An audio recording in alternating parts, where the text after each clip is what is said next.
Magandang tanghali, kumusta po? Narito po ulit ang update natin para sa lagay ng ating panahon.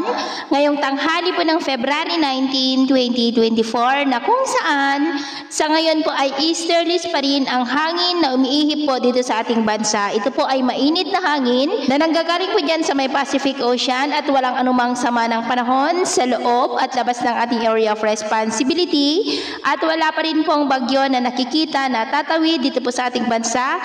Hanggang po sa matapos ang buwan ng Pebrero, base po yan sa consistent na pinapakita po ng forecast model natin pong ginagamit hanggang po sa susunod na 2 linggo. At sa lagay ng ating panahon, ngayong tanghali po ay maayos ang panahon sa malaking bahagi ng ating bansa, maliban po sa mga tsansa ng maulap na kalangitan na may mga pulo-pulo na mahihina na mga pag-uulan sa ilang bahagi po ng Aurora, Surigao Provinces, Davao Oriental at Sulu Archipelago. At mamaya ay patuloy pa rin ang mainit at maalinsangan na panahon sa mamalaking bahagi po ng ating bansa maliban lamang sa mga tsansa po ng maulap na kalangitan na may mga pulo-pulo na mahinang pag-ulan sa may Davao Region at Sulu Archipelago.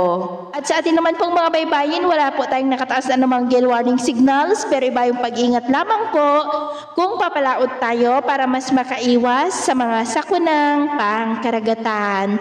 So yun po ng latest update natin sa araw na ito. Ito pumuli si James na nagsasabing sa kahit na pagsubok po na darating sa ating buhay, huwag po tayong mawawalan ng pag-asa. Thank you and God bless.